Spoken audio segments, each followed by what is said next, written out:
Here I have another quarter-hour cuckoo clock, but this is in the style of a after the hunter's clock, except for it doesn't have a topper.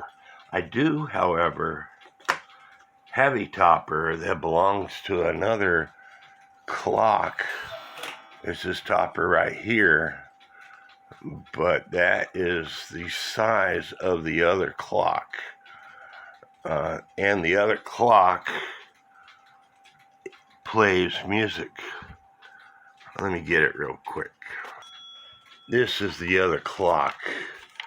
I believe it's considered a novelty, a cuckoo clock myself, because of its size. Here's a quarter-hour cuckoo clock. Here's that clock. It is extremely small, and it plays music. It has a little man that comes out. I've had it fixed before, but this is why I say that you need to get used to putting your clocks in time, because this clock would stop around 5 minutes to 1 to 5 after 1 every time. Ran fine until that time frame.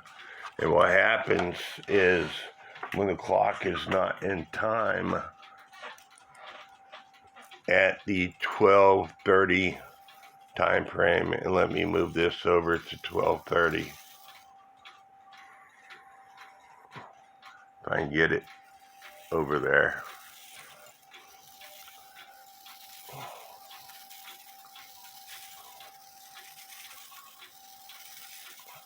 I don't have a flywheel on this clock. I'm just showing you what happens.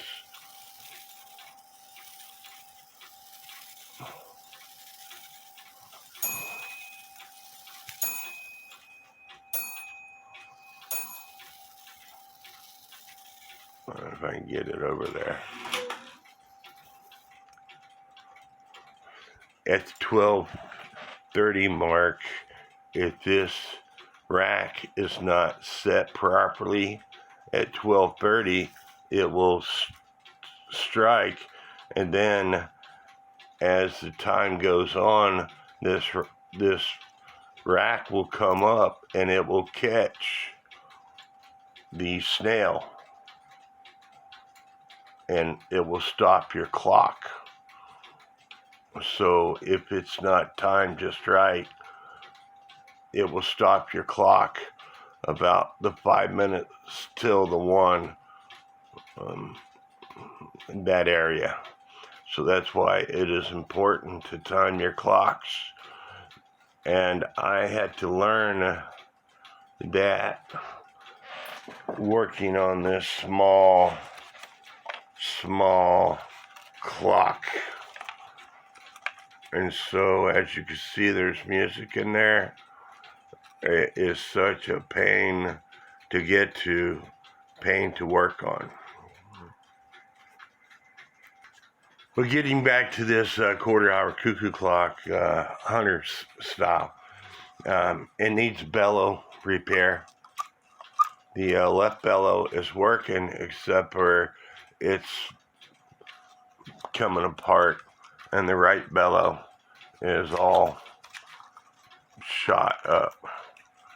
And so the hardest part about doing the bellow repair on these clocks, because they have these bottom plates that are glued in, is getting these bottom plates out.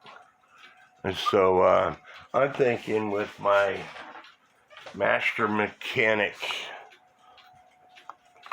tool here, that when you turn it on, it vibrates the blade back and forth. I'm thinking I can take those apart with this tool. So we're going to find out.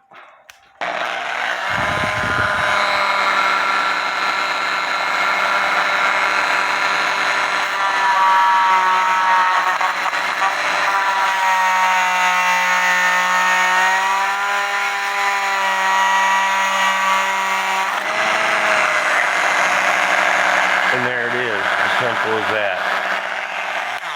And that was a lot safer than putting a knife to it, don't you think? So now I just need to clean it all up and glue it down. I should have marked where the bellow was, but I could tell where it was. But the reason why I say I should have marked it, on these quarter-hour cuckoo clocks, the bellow itself is only half the size of a typical, or a quarter of a size of a typical bellow. The flute itself, it's not that wide. It's only that wide. It goes in as wide as that right there. So they're only half the size of a typical bellow. And so if you don't get this door exactly right, this part, it's not going to work properly. So anyway, I'm going to clean up this clock, and we'll get back to you as soon as it's done. Hope you are liking this video. Please hit the subscribe button.